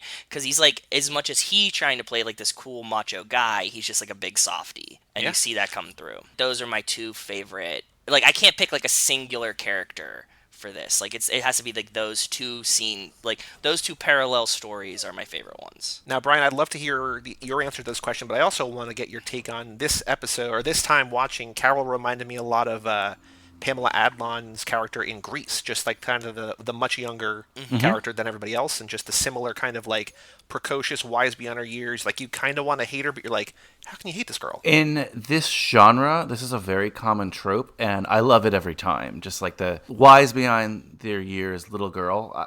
Last week I recorded 2 things with characters like that. So, again, I love it. Mackenzie Phillips was my favorite character. At least one of my favorite characters in the film. I don't know. I love them all. And Joe, you hit the nail on the head, too, with the thing saying the 3 main guys are 3 of George Lucas's life phases, if you will, to this point. Which ones? Yeah, so Kurt is his personality during college. Okay. Milner is his teenage street racing and junior college years. Ooh, I didn't know Milner was him. Interesting. Okay. And then Toad was him as a nerd as a freshman in high school, specifically his, quote, bad luck with dating. Yeah. So okay. he went from Terry to John to Kurt. Yeah. I guess that's kind of how we all go, really, in a sense, right? I've just always been John, so I don't know. Just kidding. I was never John Milner levels of coolness, I promise. Like, I was thinking John Milner is Dominic Toretto. so okay, so I was gonna present this to you too. John Milner has to be Dom, right? But I was thinking he's Dom, possibly, or in a different sense, But- though he's not our hero, also DK. no, I was gonna say Han because he's hanging out with the high schoolers. He has a garage. True. He's very cool. Has like some cool hair. I was thinking he might be Han as well, right? Although I think that Harrison Ford as Bob Alpha there's a rumor that Boba Fett is named after George Lucas's high school bully Bob Fett, and he just made this character and he put it on there, and then George Lucas apparently, and this is how the story goes, I don't know if this is true or not, but he got so upset when everyone loved Boba Fett because like this guy that like he just hated in high school became everybody's favorite, like just like this unnamed or really mysterious bounty hunter, right? Yeah. Like there's Bob Fett, Boba Fett, and this is Bob Alpha. It's just like I thought it was Bob Falfa. I thought Yeah, it was Falfa. Bob Falfa. But that's even more so. Like Bob Fett, Bob Falfa. Like it's again, like Yeah. it's very weirdly similar. I think Bob Falfa could kind of be Han too. Like he's got the hair, he's got the the quarter mile, he's got No, all that. he's too He's the older douchey character. though. He's too douchey. Can't be Han. It's a turn of the dial of Han. Like Han is like here, but Han could be this character if he's an asshole about it, right? Like Yeah, he could. He could. He has the propensity for it. He could easily turn into that. You just meet this Giselle, and then that's it. Yeah. Famously, Harrison Ford did not want to do this. This is when he was just strictly a carpenter. Carpenter, yeah. Yeah. Wait, what? Yeah, he was a carpenter, like a set carpenter, and George Lucas begged him to do it. And we said on our Really? episode at some I point didn't know this. it's pretty obvious he doesn't want to be there though. Like Harrison Ford's great. I love Harrison Ford, but at certain moments, not that he mails it in, but But isn't that kind of that's kind of his thing in every movie to a certain extent? but you would think like, okay, so Harrison Ford in the 90s could totally do that, right? This is a dude that's like, hey, do you want to be a movie star? Nah, I'm a carpenter, man. Fine, I'll do it. They offered him $475 a week to act in this movie. And he said, no, I make more as a carpenter. And they're like, all right, fine, 500. He's like, fine, I'll do it. And they're like, cut your hair. And he says, no, I don't have enough lines. They're like, fine, just put on a hat then. Which is like, it's just like the most like cantankerous, just back and forth. And then George Lucas casts him and like into becoming one of the two roles that defines him for his career, right? So like, Yeah. man, oh man. Holy shit, that's awesome. Yeah. Did I ever tell my Harrison Ford story? Did I tell it? Yes. Okay, Yes. sorry, then never mind. Multiple times. I thought so. I was convinced that I did. Brian, you mentioned I think earlier in the intro segment about like this was kind of made on a dare, like the money for this movie. And I know that you talked about this a lot in your episode. So much of the money went to the soundtrack, and like one thing we Yeah. failed to talk about on the Hollywood Nights episode that we corrected later was the soundtrack. This was even more so like the quintessential soundtrack. I was reading that he wanted like 80 songs or something, and they're like, you can't do 80 songs. So they cut it down like 40 or 45. They lost some Elvis ones because Captain Ron was just like, you can't, like it's too expensive or whatever. Bringing on Francis Ford Coppola as a producer, because then they could say, from the man who brought you The Godfather, like they added this extra budget, and so like almost all the money, it seems, went to this music, and like it works, like it pays off. What year did they actually Absolutely. shoot this film? I forgot what it was. I mean, it came out in 73, so I'm guessing around then. I didn't see anything that was just like, oh, they shelved it for a while. Like it had a No, lot of time. okay. It had trouble getting made because people thought like there's no stars. There's like they didn't know what the movie was. It had this crazy, it was going to require this crazy music budget. Everything basically was going against it. Then Francis Ford Coppola comes on. And Like, George okay, Lucas hadn't done anything else yet, right? well, he did THX 1138, which is Yeah. this, the budget is basically the same as this, and I think, but the difference is that this movie cost $770,000 to make and grossed over $115 million, so it's like one of the most wildly successful movies of all time in terms Yeah. of box office receipts. So like, Yeah. it worked, and then I guess because of this, you're like, hey, what do you want to make? He's like, Star Wars. I'm just assuming. I don't know. No, that is what happened. Yeah, I imagine it went just like that. Yeah. Once you're just like fucking big dick in it. You're like, well, look what I did last time, assholes. I Like, sent you trivia that I was like, this smells like bullshit. And Brian, I don't know if you remember reading this or if you saw this when you did your episode, but apparently when they were editing this, somebody's like, give me real 2 dialogue too. And he's like, R2D2. It's like, oh, and I'm like, that can't be real. There's no way that that's real. Yeah, I didn't use that one. No. And I said to Joe that I was like, I'm not going to say that because it's the most bullshit trivia. I had to bring it up. It's so dumb. It has to be either the dumbest true story or like, come on, guy, like that's not trivia. And then one guy on a Star Wars forum says that like as a throwaway joke to his buddies, and it like got taken. One thing that I was mentioning when we were talking in the intro segment about my like WDTV Live channel, where it just has all the movies or whatever, right? Like this movie also a Universal release picture, Universal Pictures release, and I wonder if it's is this A in the Fastiverse, and B is one of these characters possibly Dom's dad? Ooh. Who could Dom's if dad be? So we retrofit the first movie to take place in 2004, and if modern day he's supposed to be 40, he's like 25 in 2004, which means he was born in 79, which means that any of these characters would have had him about 15 years later, had him in his early 30s. I mean, it's not inconceivable. It would have to be Harrison Ford, right? It'd have to be Bob Falfa. So he would be like 45-ish, maybe, when he had Dom. Can you imagine if Dom's dad is still alive? We were talking last episode about Dom's dad being in Etion, and they're just like, yeah, it's Harrison Ford. It's like, wait, what? That would be how cool would that be? Mind-blowing. Wow. It's like, sorry, Kurt Russell, like, you're cool, but like, we got Han Solo now. We got 2 Han Solos. Han's Solo. Oh.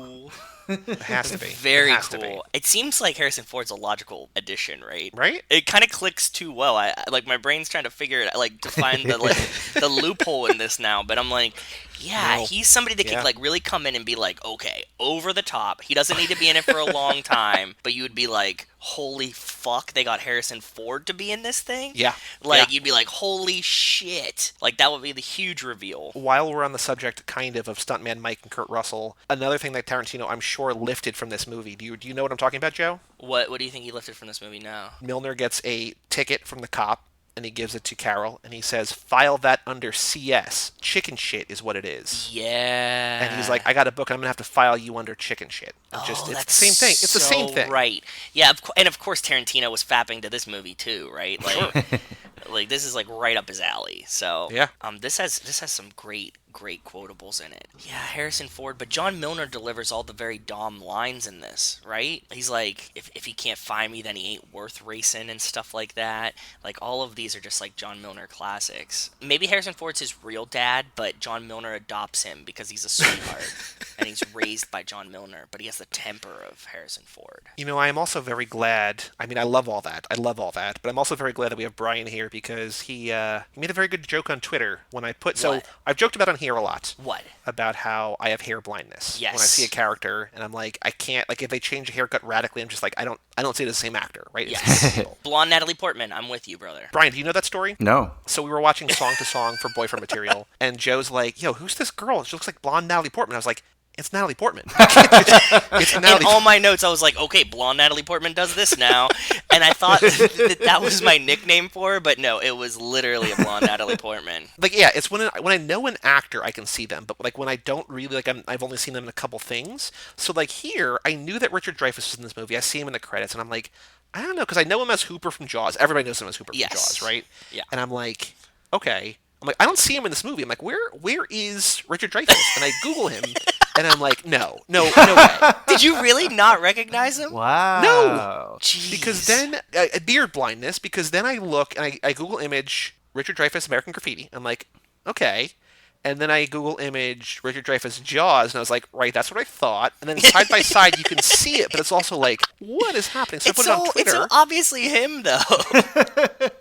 I can't see it. I didn't see it, whatever. And also, I'm trying to take everything in, whatever. But then I put it on Twitter. Okay. I'm like, what is happening? Because it's only 2 years apart. Like, it's not like it's 10 years difference. This was the crazy thing to me. Like, when you posted the picture. 2 years difference. Yeah, he's like a small boy and then like a man.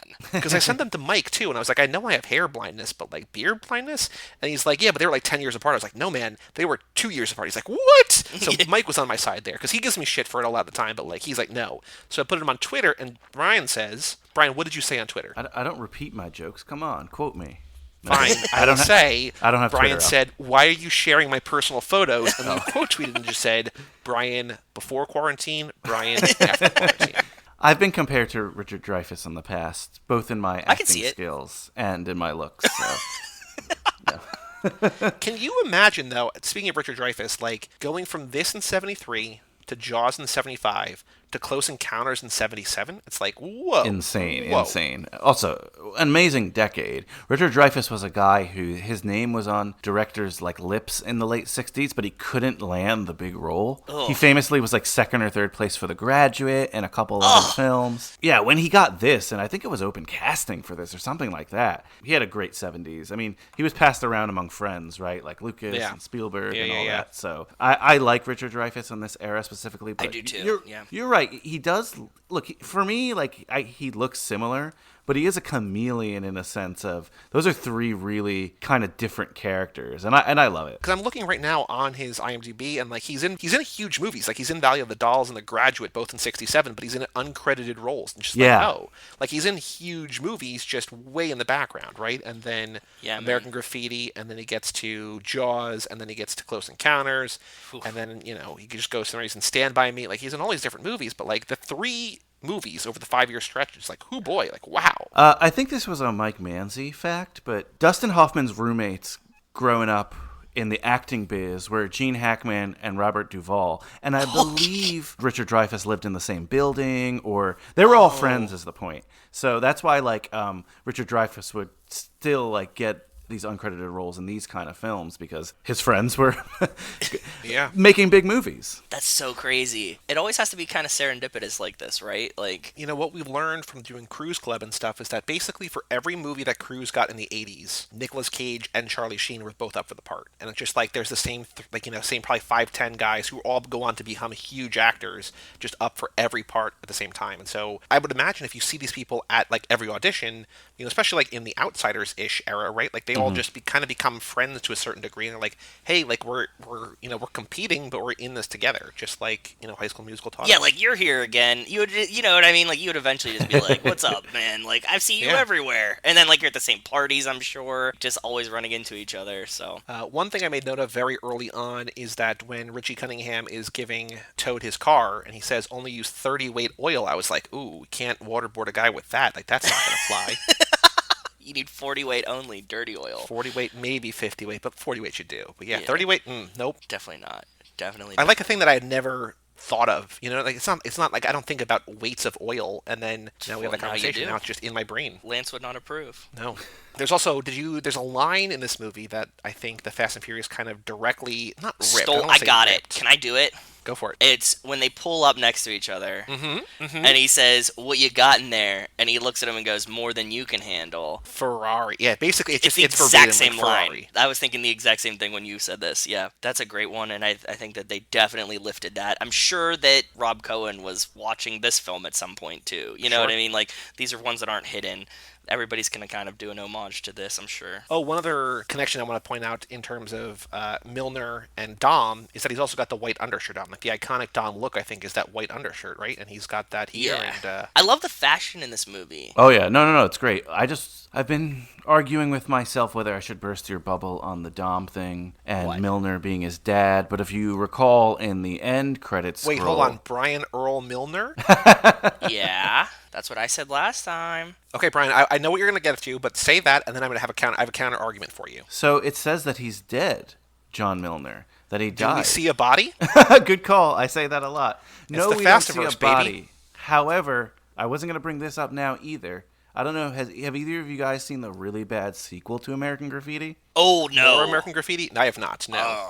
It is terrible. It was my favorite parts of the High School Slumber Party episode, where I just went on Wikipedia and read like the summary of it. Oh my god, it will ruin American Graffiti to you. I'm not going to watch it because it is so bad. Give me some highlights. Give me some tilters. What do you remember that was like really So bad? here's one thing I know about it, and then Brian, that can give you a second to remember all the things you hate about it. But so apparently, when George Lucas wrote this screenplay, we're basically following 4 guys, right? It's like 4 guys in 4 different stories. Yeah. And the way that he wrote the screenplay for this movie was he was like, okay, we got guy A, then B, then C, then D. Then we're back to A, then back to B, then back to C, then back to D, then back to A.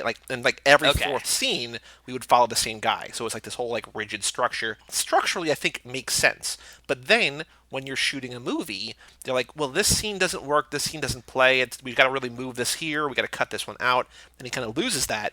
But what I read was that he stuck with that for the second one. So it feels like, oh, I got this great idea. We're going to go A, B, C, D, A, B, C, D, A, B, C, D. And they just did that. And it's like, well, I like the idea, but maybe just tell a story. Yeah. Yeah, no. God, George I'm Lucas sorry. made the second one too. It was him. He produced it. He hired like one of his most trusted lieutenants to write and direct it, some dude named Bill Norton. I'm just reading it now, and there are scenes at Woodstock, there are scenes at Vietnam, like it's crazy. But John Milner's death scene is apparently shown in it, so I don't know if we see a body. Okay, here's one I'm reading now. Terry the Toad fakes his own death in Vietnam, is disillusioned with the war, and he decides to desert, so he goes to Europe. And this is in the movie. The leader of the Pharaohs, Joe Young, is a big part of it too. He's killed by a sniper in Vietnam. He's actually like Terry's platoon mate, apparently. So okay, how about this? So this movie takes place in '62, right? So if Milner actually is dead, say while this movie's going on, a girl that he slept with is pregnant with his baby, right? So she gives birth. Before you do the math, he dies in '64. They make that clear in the sequel. So if Right, you want... I'm just trying to give us buy as much time as possible. Like Okay. I'm trying to see if we can make him his grandfather as opposed to just his. Oh, that way. I thought you were trying to get it close. Somebody gives birth in '62. Oh boy, that's tight. That's two like Yeah. 16-year-old pregnancies. Like that's because if Dom 62 and then Dom is born in '79, it's not inconceivable. 17? It's not inconceivable. It's not impossible, no. And maybe he already has Dom's father, though, and maybe he just doesn't know. Maybe he had a one-night stand in another California town. True. Like in in a drive-in 1960. movie. Yeah. The other thing I wanted to mention from the sequel that I laughed now that I'm looking at it, free-spirited Deb has switched from the whiskey to the marijuana and has given up her platinum blonde persona to be a hippie groupie in a long, strange trip as a performing country western singer. Oh God. No. Why would you ruin Deb like that? She's like one of my favorite characters. She's so Well, that's cool. why, like, what I don't understand about a movie like this in general is, like, we tell the movie ends, the guy flies off to college, we have all this different stuff, the one, Richie stays home, whatever, right? Like, everything happens, we have a satisfying ending for everything. Then they're like, hey, wondering what happens to the characters next? It's like, not really. No, I don't care. No, Yeah, they're no, not real people. You know how we were talking about, like, we love that at the end of, like, Two-Lane Blacktop and Vanishing Point and all of these movies where, like, it just ends, right? Like, Yeah. everybody dies, cool, it ended. Which, by the way, is almost what happens here to Bob Falfa, right? It's just like Exactly. the car flips, the car explodes.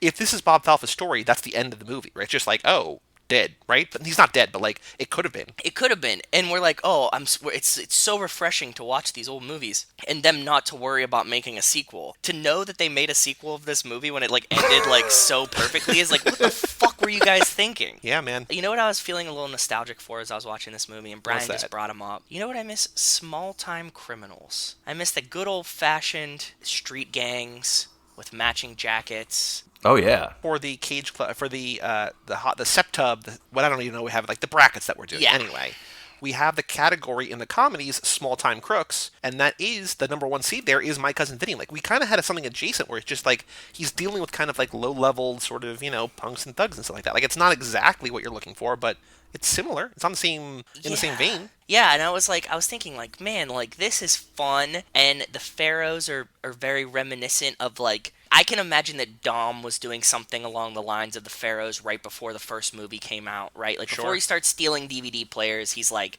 attaching hooks to the back of a police car's axle to rip it off. These kind of fun things that like, I mean, yeah, somebody could get hurt, but not really. Like you're not going to be on like the FBI's most wanted list for this.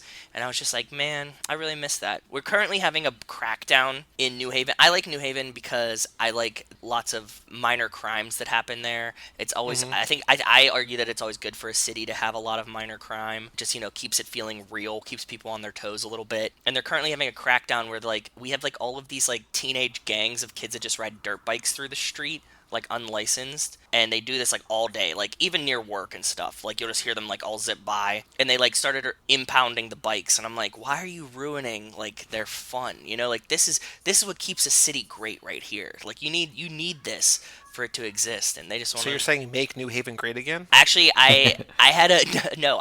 There was a sticker in a bar, like in the bathroom of a bar that I went to, that it said New Haven sucked a lot less when there was crime or something like that, or like make New Haven Love it. make New Haven dangerous again or something. Like it was like along these lines, like just keep people on their toes. Like you get all these lackadaisical like suburbanites coming in, like, oh, I want to take pictures here. It's like, no, you could probably get robbed, and that's a good thing. That was my whole thoughts of love of crime. Sorry. There's another huge, sort of huge, Fast in Action here. Do you remember the name of the dam that they want to go to? No, what is it? The Gallo Dam. Gallo. No way. When do they say they want to go to the dam? It's I think the middle toward the end of the movie, I think, and I don't remember says because I was it? like, it's like a fever dream right now, but I remember I was just like, wait, what did I hear? And I rewind it, and I look at the bottom, and I put on the subtitles. It's not Toad. It's probably, maybe Kurt, maybe not. It's not Steve. It's not Bob. I'm trying to do like, it's not Terry, but it's a guy talking to like a group of girls, I think, and like, he's like, you want to go to the Gallo Dam, and I don't remember anything around the context. So I was like, I need to write this down. I need to memorialize. I should have remembered more, but I was just like, and like even spelled the same way. Like there's no W at the end. It's just the Gallo 12, the Gallo 24, the Gallo Dam. I don't think that John Singleton was watching American Graffiti, picking up on like throwaway lines to name his pizza shop in the next one. But I would like to imagine that he was. If he was, you cracked the case wide open, brother. You know what I realized is there's a distinct lack of in Fast and Furious movies? What? Pranks. I don't know. I think Roman kind of praised pranks on himself. I guess, but like I don't really want water balloon and shaving cream pranks, but like I feel like we're also way past that point where that could actually happen, Yeah, right? no, Like it would have had to can't. be like in the first 1 or 2 or 3 movies, right? But like if there's something so joyous about them, like Carol getting hit with the water balloon, and then like, all right, we're gonna do the thing, and they like take the air out of the tires, and then just Yeah, I'm surprised we don't get more of that. Like, don't you think that, like, wouldn't it be really funny if, like, Dom, like, takes the air out of, like, Hobbs's tire? You know what I mean? Right? Or just like, yeah, like let's race quarter mile, and then like they just have like Jesse over there like taking the air out. Yeah, that's what I mean. Like, that would be really fun. Like, obviously, like, now they'd have to, like, blow the tire off with, like, a God's eye laser from the sky or something. But, like, like, I would love to see, like, Dom, like, get out and be like, and, like, let the air out of the tire. And be like, let's race, Brian. In Too Fast, I mean, I know it's not like a friendly team prank. Roman puts like what is it, like gas on the two on the like windshield. thugs' windshield and lights it up. That's kind of prank-ish, right? Because it's relatively harmless. He's smiling while he's doing it, so I don't know. But you're right. There's not too many pranks in the series. True. Okay. Yeah. I mean, I wish we did have more pranks. Now you're gonna have us wanting some pranks in this. I want pranks. We get jokes in Hobbs and Shaw. I think Hobbs and Shaw will be most likely to be prankable. Oh yeah, for sure. High level pranks, and I think Too Fast probably low level pranks because there's certain like I guess it's not a prank when Roman takes a cigar cutter or stuff like that, but Yeah.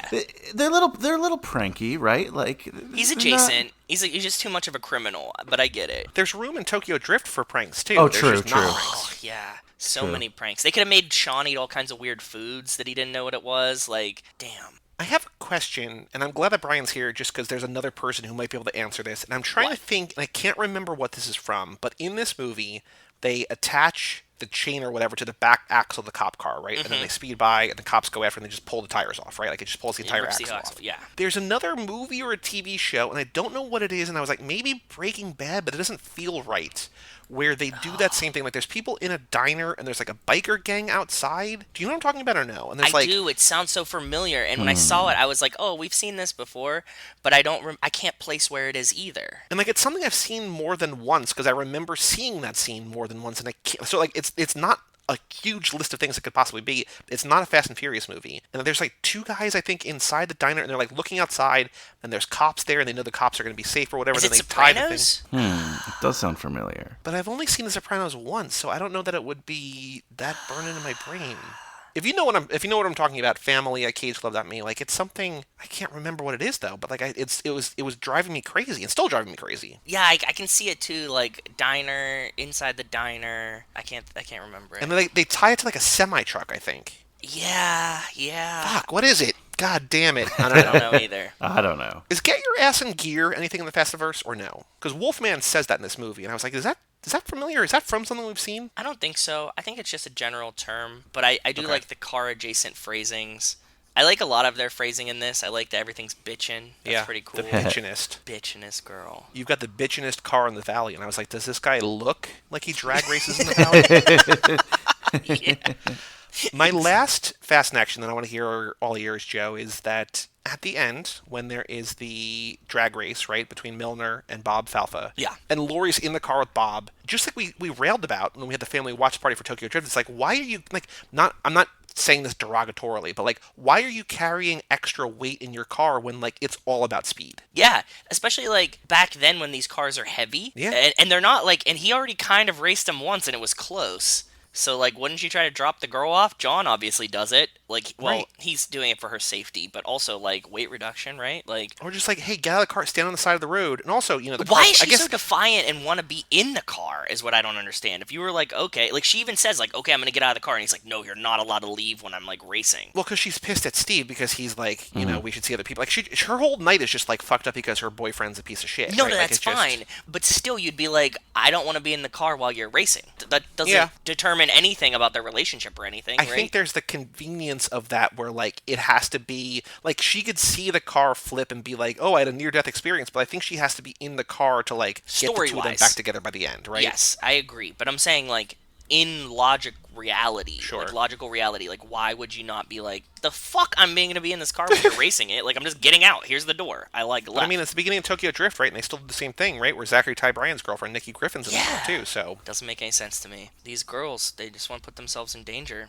It's a terrible situation. Brian, any thoughts there? Any explanations other than, like, it just has to have a happy ending for that couple? No, I mean, I've seen this so often that I have to imagine that in the 50s and 60s, this might have been a thing. Like, maybe you got more, like, street cred if you rode with somebody, right? Like, maybe people do a lot of things to get girls, right? Like, Yes. it's like, you know, if you're so right. close anyway, I'm just imagining that, like, again, this is stretching it, but it's not all about winning. Yes, it is. But if you win with a girl, it's like 10 times better or something. So it's like, you might And as it's well like take a the chance. seduction of doing it. Like, she's like, Mm-hmm. oh, he's dangerous, right? So, like, if she's not in the car, she's like, oh, that's cool, you raced him. But if she was in the car, she's like, I feel the speed and the danger of it. Absolutely. I could see a guy saying, like, what's the point of racing and winning if you're not going to do it with a girl? Like, I could totally see someone saying that. So that's my only defense, potentially. It's obviously, it doesn't make sense weight-wise, but I just smashing think the it's biddies.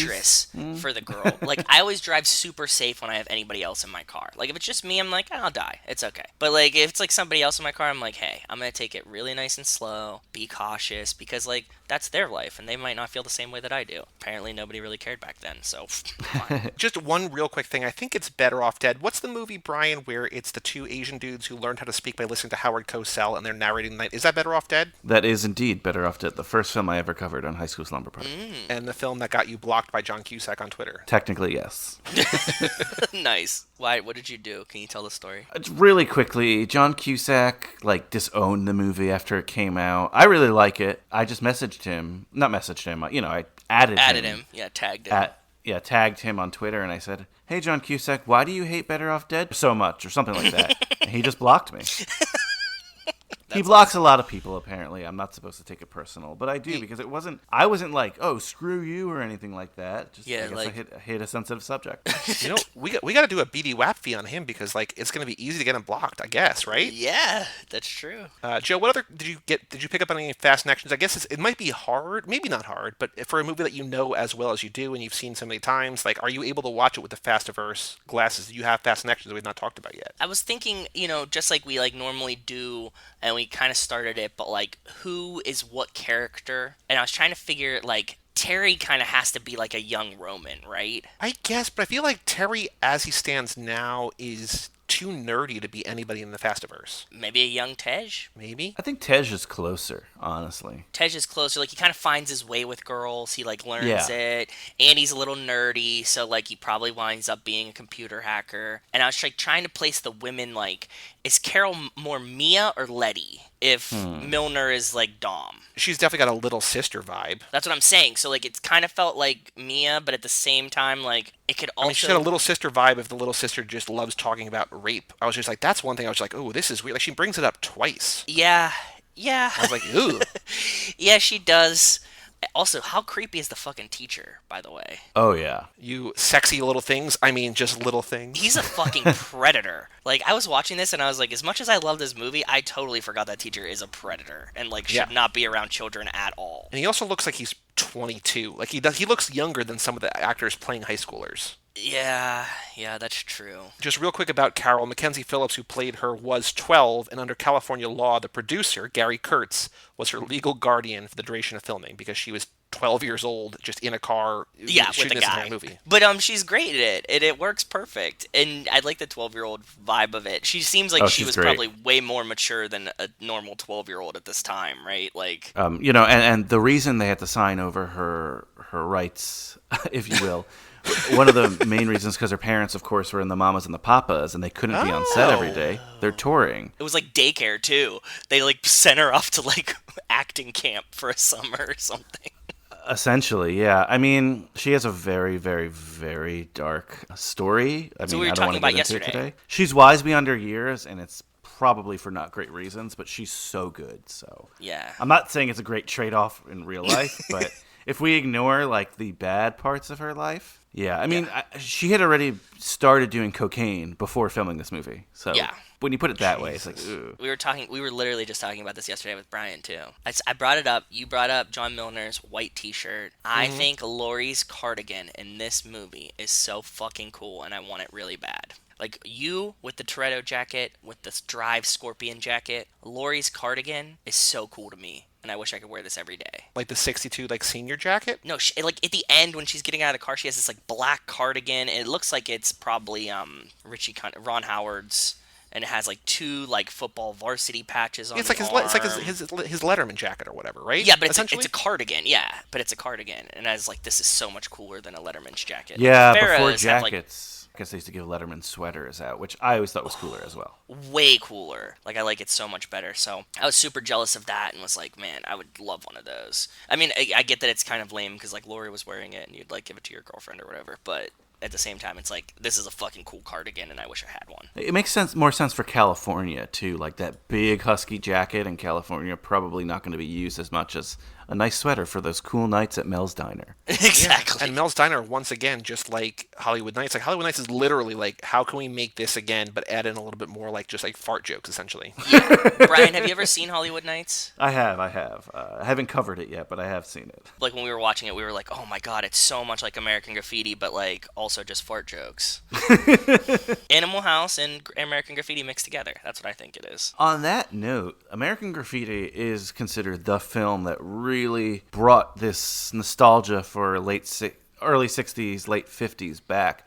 A lot of people, and you've been saying Richie Cunningham the entire episode, Joey, but a lot of people credit Happy Days with it. But Happy Sure. Days actually is a series after American Graffiti comes out. I believe the pilot was before this, but like George Lucas probably didn't watch it. Maybe he did, who knows? But he definitely didn't copy it, is the point. Yeah. But Happy Days gets the credit, but really American Graffiti, the massive hit that it was, really brought like this era that probably didn't end till like the 80s, really, because they were doing Happy Days and then Grease and stuff like Yep. that, you know, the film I'm saying. So it's such a cornerstone of like American cinema. I think so. And I just like the time. A lot of people like to have 20s themed parties and stuff like that, or like 90s themed parties even. I don't get too nostalgic for ones that I wasn't in, eras that I wasn't in, or eras that even I grew up with. Whenever I watch American Graffiti, I'm like, fuck, I want to be in that time. Like, I just love everything about it. What would you do on a Friday night? Just like drive in circles and like go to the diner and then just keep driving and like yell at people from your car, play gentle pranks and stuff like that. And I was like, this seems like it's a lot of fun, and I'm sad that I missed out on this one. Yeah, I mean, it's definitely an awesome era, just again, for like the colors, the cars. But on that note, it's something that I always think of when I watch this film. This comes out, 73, and it's about 62. It's so weird to have an 11-year nostalgia. You know? It's usually like 20-ish, right? Like, it's usually like, Yeah, that's usually You what need to kicks hit it off, 20, right? you're right. Yeah. you need to be the generation of people making the things about the time when you were a kid. right? Like that's how it works. Like we're about the 90s or like the early 2000s even now because like people who came of age then are now of the age that they were making movies and shows, and like people in the 90s were making things about the 70s and stuff like that. But like to be 11-year difference is weird. It's really strange. Did Lucas just get like an early start comparatively? I wonder how old he must have been. Pretty young when he did this, so that's possible, right? Like you don't see any movies about like 2009 today. Like On TikTok, probably. yeah. On Clip, what is the Clip one, Joey? What's it called? The thing that Zeph is doing his new show on? Oh, Quibi. Quibi, yeah, Quibi, on yeah. Quibi, yeah. There's probably a lot of shows about 2009 and like all the nostalgia of it. There, we're just too old to like even know the media right now. You know, this time watching this, Brian, speaking about nostalgia and a movie that you just covered on your podcast in the last month or two, but this reminded me a lot of Dazed and Confused for a lot of different Oh, reasons. 100%. I was thinking based on that and just based on, I like Dazed and Confused a lot, but the one that I like more, that does it even more for me, and it's basically the sequel sort of to Dazed and Confused, is Everybody Wants Some, which is just about 80s college baseball team, right? This was making me think about, this has got, like, I know this is on like all sorts of lists of like the best movies ever and blah blah blah, but like this has got to be very high up there. I'm talking now about American Graffiti, but also Dazed and also Everybody Wants Some, and for that matter, the entire Before trilogy by Linklater. These are all like the most rewatchable movies of all time because it's just like you're hanging out with friends and watch them do dumb shit. Because like in terms of a plot summary, people's just spending their last night before they spend the rest of their lives, right? Like, there's not a lot that actually goes on, but there's a lot that goes on, and I think that in that way, just it's the nostalgia of just, hey, I remember that night that I spent with my friends. I want to do that again, and you watch this movie again. Yeah, you're right. I didn't even think about it, but this movie definitely has a ton of rewatchability. Like comparatively, like even we watched a lot of great classic car movies this lap so far. This is one that I've watched and I can put on at any time and just be sucked in and enjoy it just for the fun that it is. So Because it's like this and Vinny, like, I mean, I've liked genuinely every movie that we've covered so far, I think. Unless I I'm agree. blacking one out PTSD wise. I'm not going to go back and watch Two Lane Blacktop like any day. Like, I'm sort of to be like in the mood for that kind of movie. But this you could put on at any point. I don't mean this condescendingly to this, but you talk a lot about the brain mush. Like, this is just like, it kind of recedes into the background. Yep. And it's the music and it's the act. It's just everything is just Color, like, it's like very Brian was peaceful. saying. Yeah, this might have been like the best Friday night they had, but I bet you the one right before this was not that much different. And I don't mean that in a bad way, right? Like, it just feels like these are the nights that they cruise and have an awesome time. Yeah. Yeah. So I 100% agree with you. This was probably like the highlight reel of like 4 weeks, but you would still like hear these stories all the time, right? Like when you'd meet up with your friends, you'd be like, "But remember that one Friday when we like, put the thing on the cop car and like fucked it all up?" They'd be like, "Yeah, that was funny. That was funny." I could talk about this probably forever, but I also don't know that I actually have anything more constructive to say. Joe, do you have anything else that you want to point out? Any other fast connections? Any other thoughts about one of your favorite movies? I slid all mine in as we were talking about it. This is just a great movie, and if for some reason you haven't seen it yet, go watch it. That's like my major takeaways for this. Cool. And Brian, what about you? I know that we didn't have you because this literally, like, this sounds like it was like a bit, but like we didn't. 5 minutes before we started recording, I was like, "Hey, Brian, just come on and talk about the minute," because high school, and we're like, "Hey, like Stick us around. asking you to stay on was actually happened live on air." But I know, so I know you didn't, rewatch this for today. But anything else that you want to say? Any other, memories of your conversation with Mike and Chris, or just from what you read or what you saw? I mean, it just goes to how good this movie is. Like you just said, I didn't watch this before. It doesn't have like this really distinct plot line. Right. But I could remember it almost verbatim as we started talking it. Like there wasn't any like, oh yeah, I forgot that happens. That's the mark of a great movie with great rewatchability. And I'm not sick of it. I could watch it right now and it would be awesome. Sure. And I love how it just like it caps it off with just the end is so perfect. Like you get the nice switch. Like they change roles of what was happening in one night. That last phone call that he has, like when she finally calls like the thing, and he's like, "You're like the most beautiful, exciting thing I've ever seen," and like, "Can I know your name?" And she's like, "Nope, I'll talk to you tomorrow." It's just like I might see you, if we Yeah. pass each other again. Yeah, it's just like perfect, and like I love romanticizing the idea that you can the image of somebody else in your head is always greater than what they could be, right? Like they can never match the perfection that you give Oh, for them. sure. So to end it like with him like being like, that was it. She was the most perfect girl I've ever seen. You know, it's like, okay, yeah, because you didn't like spend any time with her, so of course she's the most perfect girl you've ever seen. It's cool. It's something that I can relate to. Like I think about this a lot. So Really quickly, did you guys see the original intention for that character? no, What was No. the original Oh intention? yes, I did read this, but we didn't talk about it. But yeah, this is crazy. I hate this. I hate What? This is so bad. But I wanted to bring it up because I guess my closing remarks is going to be what my opening remarks were in the intro. Like, this is to me proof that George Lucas is a great filmmaker. Look, I love Star Wars. I'm not saying I don't, but Yeah. he definitely got sucked into that universe, no pun intended. So the original intention of the Susan Summers character was that it just was supposed to be a figment of Kurt's imagination. And there was actually going to be a scene where she was going to disappear on screen, and we were all going to see that he was just imagining it the entire time. And that's, like, to me, so bad. The movie did it so much better.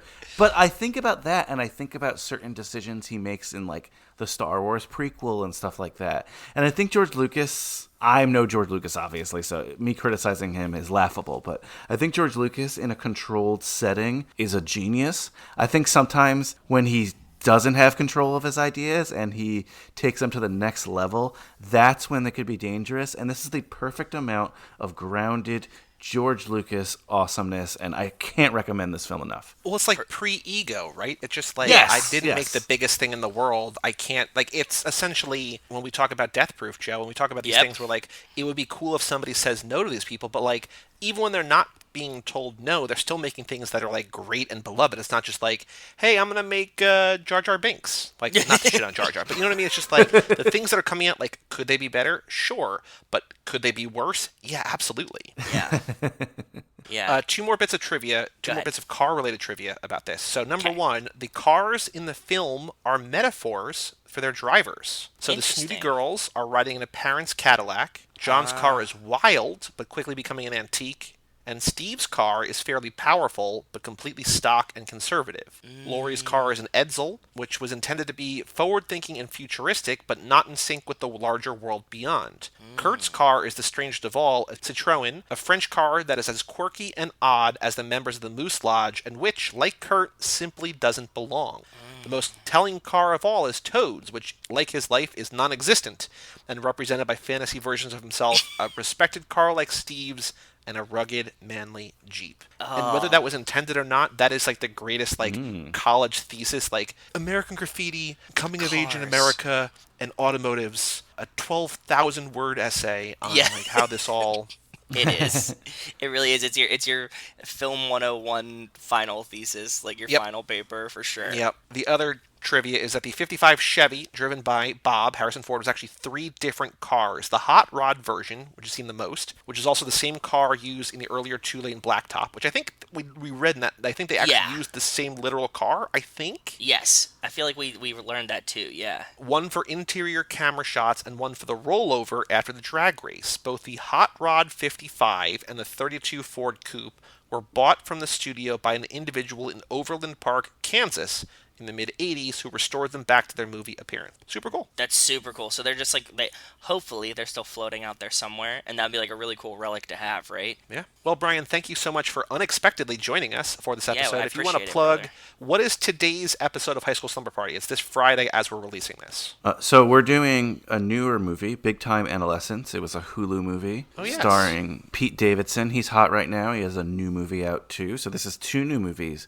for him this year. And my guest Isn't he in some is- kind of shows? I saw like commercials for some kind of show that he's coming up into. No, he's going to be in a new movie called The King of Staten Island, which That's was right. Oh, originally it's a gonna- movie. it was I gonna- thought that was a yeah, show. it was going to go to theaters, and then they're just dumping it on, I think, HBO Max, I want to say? something crazy, but it's Yeah. And soon. Marissa so Tomei. it's this month. She's in it too. She plays his mom or something, right? I saw her Oh, in the awesome. commercials. But this film, Big Time Adolescence, I loved. It was great. It has some people I wasn't too familiar with. Machine Gun Kelly is in it, but Ooh. he has a real name name now, and it's a really cool film. And my guest is the Foodie Films man himself, my partner on P.S. I Love Hoffman, Kyle Reinfried. So definitely check that out. And High School Slumber Parties twice a week these days. We're doing Cheer Mondays as well. Joe, you're on twice in the Cheer Monday series. We already said what one of them is. For sure. I've been talking it up the whole time on the intros to these, man. I'm so stoked for them to come out. Now, Brian, are you going to cover, this is a movie that I have not seen yet, but I'm going to watch, and again, I don't know, I've essentially stopped inviting myself on your podcast for movies that I haven't seen yet, but are you covering, or do you plan to cover, All Cheerleaders Die, which is a movie we talked about a while ago? I do plan to cover it, not in this series. Okay. I'll probably do a Cheer Mondays 2 series at some point. Ooh. Cheer harder? Maybe. Because people want me to do these Bring It On sequels. I don't know. I'm also like, I didn't do any horror cheer movies because I feel like that's in its own genre. I definitely want to cover those. I might do like a horror cheer Monday series as well, but I want to find all the good ones. That's on my list. Because when you look up movies in anything, right, you'll get a list, right? But then when you put horror in front of it, you'll quadruple your list because they've made so many of their horror films of every subject matter. So I decided that, I'm not sure how yet, but I'm going to probably take like the 4 or 5 best horror cheer movies and do them in some kind of segment. I like Well, it. I just realized that you and I did, in fact, cover it's not exactly a horror cheer movie, but we did a horror cheer movie. We did a horror cheer movie? Which one? Tragedy Girls. Oh, Tragedy Girls. That's right. Yeah. I also covered Jennifer's Body. That counts too. There's a bunch like in the horror cheer genre, but I wanted to give it its own time space. And Joey, I'll probably be consulting you for what are the picks in that genre because you know it much better than I do. Always happy to help. But Joe, we've got something very important for this very podcast. We have to announce what we're watching next week. What is it? I don't know. So next week is a themed week. We have 2 themed weeks coming up this lap that I didn't completely screw up, that we did not completely screw up, but this is the first of 2, unrelated to one another other than they're both car themed. But next week we are going back to basics, kicking it old school with the original versions of 2 modern car movies. First on Tuesday, The Italian Job, the original. I'm excited. I've never seen either of these. Go ahead. Neither have I. And then on Friday, of course, we've got Gone in 60 Seconds, but not that Angelina Jolie bullshit. Wow. I love the original Italian Job. We've covered the new Italian Job on this podcast. We covered it on Watch the Throne. I've never seen the original. We've covered, obviously, Gone in 60 Seconds on Cage Club and Cage Club Revisited. We have not done the new one yet, but it's on the list for modern car movies whenever we get there. Yeah. But yeah, we're doing old school, the ones that were remade. The Italian Job came out, I think, 4 years or something before, so we're going to do that first. Not that they're really related, but just some semblance of, like, why we do things the way we do things. Can I give you guys homework? Yes. Sure. So when you watch The Italian Job, without looking up the solution, I'd like to see your guys' theory for the solution of the problem in the end. That's all I'll say. Okay. We'll address it. I'll make a note of that. Yeah, for sure. It's so obvious when not the solution isn't obvious when you see it, but when you see the problem, you're like, oh, Okay. I want to talk about this. Trust me. Gotcha. Okay, cool. Well, thank you once again, Brian. And for all things Too Fast, Too Forever, and High School Slumber Party, and all 27 shows on the network, you go to cageclub.me, facebook.com/TooFastTooForever, or at TooFastTooForever on Twitter and Instagram. Email us, family@cageclub.me. Join Brian of High School Slumber Party in Gallo 24. Brian's a founding member of the Gallo 12, but join the Gallo 24 at TooFastTooForever.com. Come back on Tuesday for The Italian Job, the original, and then on Friday for Gone in 60 Seconds. Check out Joe on Monday with Brian on Cheer Mondays for Identity Theft of a Cheerleader. I was going to ask you what the title was, and I'm like, how could I forget that title? It is so eloquently articulated, Identity Theft of a Cheerleader. It's perfect. That's all I got. I'm Joey Lewandowski. I'm Joe, too. And that was Gallo 12 member Brian Rodriguez. And we'll see you next time right here on Too Fast, Too Forever. Peace out, you anus peacers.